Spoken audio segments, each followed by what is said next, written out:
जय हिंद दोस्तों, स्वागत है आप सभी का आपके अपने YouTube चैनल महात्मा स्टडी में।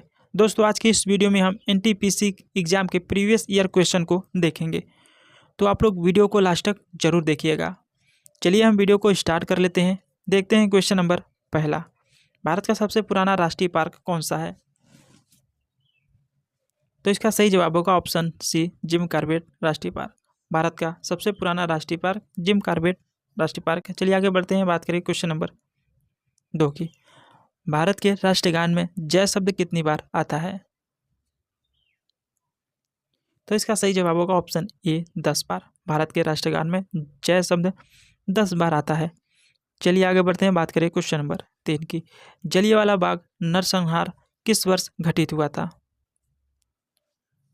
तो इसका सही जवाब है ऑप्शन बी, 1919 में। जलियांवाला बाग हत्याकांड 13 अप्रैल 1919 को घटित हुआ था। चलिए आगे बढ़ते हैं, बात करते हैं क्वेश्चन नंबर 4 की। गौतम बुद्ध का गुरु कौन था? तो इसका सही जवाब है ऑप्शन ए, अल्लाह कलाम। गौतम बुद्ध के गुरु अल्लाह कलाम थे। चलिए आगे बढ़ते हैं, बात करें क्वेश्चन नंबर 5 की। तुम मुझे खून दो, मैं तुम्हें आज़ादी दूंगा, यह किसने कहा था? तो इसका सही जवाब होगा ऑप्शन डी, सुभाष चंद्र बोस ने।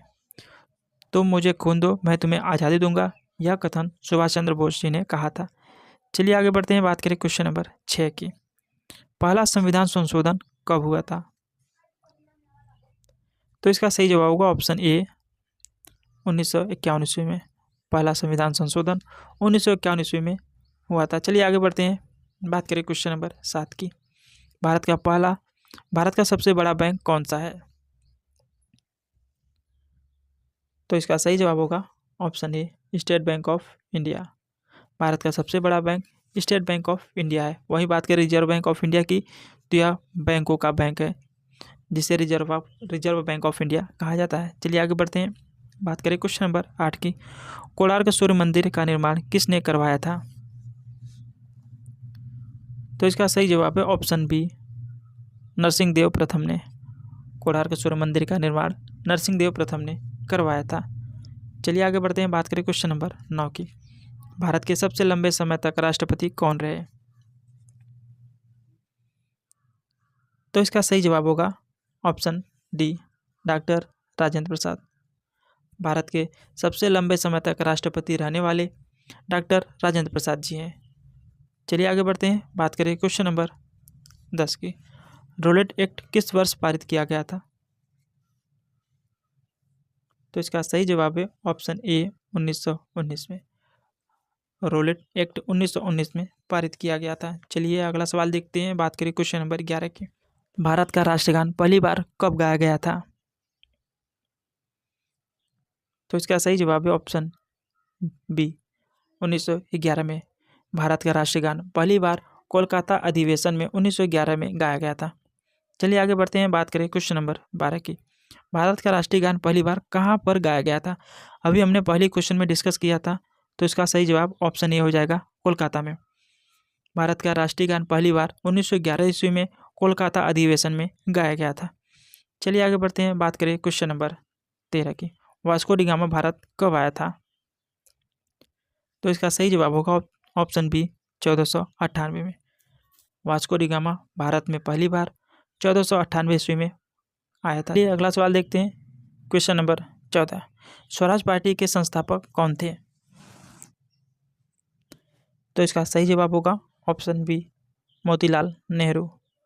स्वराज पार्टी के संस्थापक मोतीलाल नेहरू थे। चलिए आगे बढ़ते हैं, बात करें क्वेश्चन नंबर 15 की। किस मुगल शासक ने अपनी आत्मकथा लिखी है? तो इसका सही जवाब होगा ऑप्शन ए, बाबर ने। बाबर ने अपनी आत्मकथा खुद ही लिखी थी। चलिए आगे बढ़ते हैं, बात करें क्वेश्चन नंबर 16 की। महात्मा गांधी द्वारा छोड़ो आंदोलन किस वर्ष शुरू किया गया था? तो इसका सही जवाब है ऑप्शन बी, 1942 में। महात्मा गांधी द्वारा भारत छोड़ो आंदोलन 1942 ईस्वी में शुरू किया गया था। चलिए आगे बढ़ते हैं, बात करें क्वेश्चन नंबर 17 की। इंद्रधनुष में किस रंग का विक्षेपण अधिक होता है? तो इसका सही जवाब है ऑप्शन बी, बैंगनी रंग का।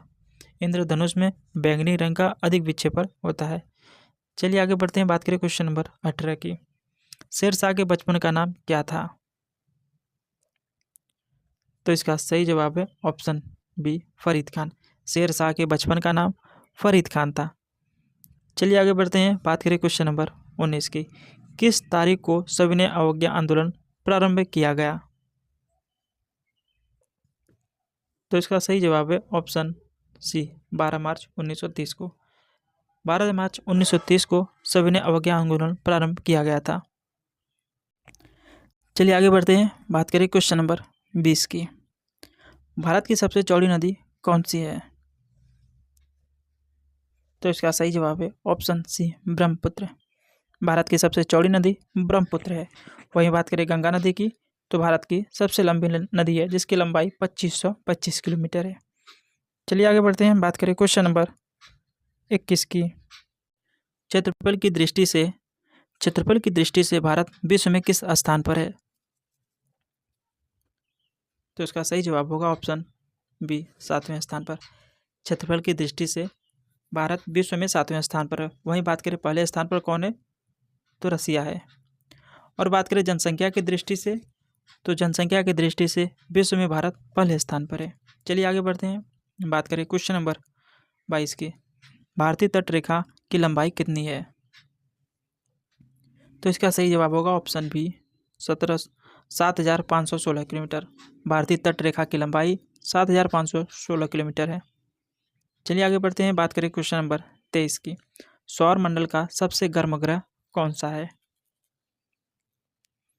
तो इसका सही जवाब है ऑप्शन बी, सौरमंडल का सबसे गर्म ग्रह शुक्र ग्रह है। वही बात करें सौरमंडल का सबसे बड़ा ग्रह कौन सा है, तो सबसे बड़ा ग्रह है बृहस्पति।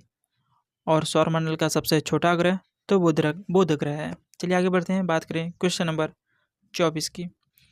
राजा राम मोहन राय को राजा की उपाधि किसने प्रदान किया था? तो इसका सही जवाब होगा ऑप्शन सी, अकबर द्वितीय ने। राजा राम मोहन राय को राजा की उपाधि अकबर द्वितीय ने प्रदान किया था। चलिए आगे बढ़ते हैं, बात करें क्वेश्चन नंबर 25 की। पंचवर्षीय योजना का विचार किस देश से लिया गया है? तो इसका सही जवाब होगा ऑप्शन ए, रूस से। पंचवर्षीय योजना का विचार रूस से लिया गया है। चलिए अगला सवाल देखते हैं, बात करें क्वेश्चन नंबर 26 की। कथकली किस राज्य का लोक नृत्य है? तो इसका सही जवाब होगा ऑप्शन ए, केरल। कथकली केरल का एक लोक नृत्य है। चलिए आगे बढ़ते हैं, बात करें क्वेश्चन नंबर 27 की। राष्ट्रपति संसद के किस सदन का सदस्य होता है? तो इसका सही जवाब होगा ऑप्शन डी, किसी भी सदन का सदस्य नहीं होता है। राष्ट्रपति किसी भी सदन का सदस्य नहीं होता है। वहीं हम बात करें प्रधानमंत्री की, तो लोकसभा के होते हैं। चलिए आगे बढ़ते हैं, बात करें क्वेश्चन नंबर 28। किस संविधान संशोधन द्वारा वोट डालने की उम्र 21 से 18 कर दिया गया है? तो इसका सही जवाब होगा ऑप्शन सी, 61वां संविधान संशोधन। 61वां संविधान संशोधन के द्वारा वोट डालने की उम्र 21 से घटाकर 18 कर दिया गया है। चलिए आगे बढ़ते हैं, बात करें क्वेश्चन नंबर 29 की। लोकसभा में अधिकतम सदस्यों की संख्या कितनी होती है? तो इसका सही जवाब है ऑप्शन बी, 552। लोकसभा में अधिकतम सदस्यों की संख्या 552 होती है। चलिए आगे बढ़ते हैं, बात करें क्वेश्चन नंबर 30 की। गौतम बुद्ध के बचपन का नाम क्या था? तो इसका सही जवाब है ऑप्शन ए, सिद्धार्थ। गौतम बुद्ध के बचपन का नाम सिद्धार्थ था। चलिए आगे बढ़ते हैं, बात करें क्वेश्चन नंबर 31 की। लंपट मूर्ख किसे कहा जाता था? तो इसका सही जवाब है ऑप्शन सी, जहांदार शाह को। लंपट मूर्ख जहांदार शाह को कहा जाता था। चलिए आगे बढ़ते हैं, बात करें क्वेश्चन नंबर 32 की। रंगीला बादशाह किसे कहा जाता था? तो इसका सही जवाब है ऑप्शन बी, मोहम्मद शाह को। रंगीला बादशाह मोहम्मद शाह को कहा जाता था। चलिए अगला सवाल देखते हैं, बात करें क्वेश्चन नंबर 33 की। गुरुमुखी लिपि का शुरुआत किसने किया? तो इसका सही जवाब है ऑप्शन सी, गुरु अर्जुन देव। गुरुमुखी लिपि का शुरुआत गुरु अर्जुन देव किए थे। चलिए आगे बढ़ते हैं, बात करें क्वेश्चन नंबर 34। खालसा पंथ की स्थापना किसने की थी? तो इसका सही जवाब है ऑप्शन सी, गुरु गोविंद सिंह। खालसा पंथ की स्थापना गुरु गोविंद सिंह ने की थी। चलिए आगे बढ़ते हैं, बात करें क्वेश्चन नंबर 35 की। स्वतंत्र भारत के प्रथम गवर्नर जनरल कौन था? तो इसका सही जवाब है ऑप्शन बी, लॉर्ड माउंटबेटन। स्वतंत्र भारत के प्रथम गवर्नर जनरल लॉर्ड माउंटबेटन थे। चलिए आगे बढ़ते हैं, बात करें क्वेश्चन नंबर 36 की। दास कैपिटल पुस्तक का लेखक कौन था? तो इसका सही जवाब है option B, Karl Marx. Das Kapital पुस्तक के लेखक कार्ल मार्क्स थे। चलिए आगे बढ़ते हैं, बात करें क्वेश्चन नंबर 37 की। आज के पहले लोकसभा अध्यक्ष कौन थे? या फिर बात करें पहला लोकसभा अध्यक्ष कौन थे? तो इसका सही जवाब होगा ऑप्शन ए, जीवी मावलंकर। लोकसभा के पहले अध्यक्ष जीवी मावलंकर थे, जिनका पूरा नाम गणेश वासुदेव मावलंकर था। चलिए आगे बढ़ते हैं, बात करते हैं क्वेश्चन नंबर 38 की।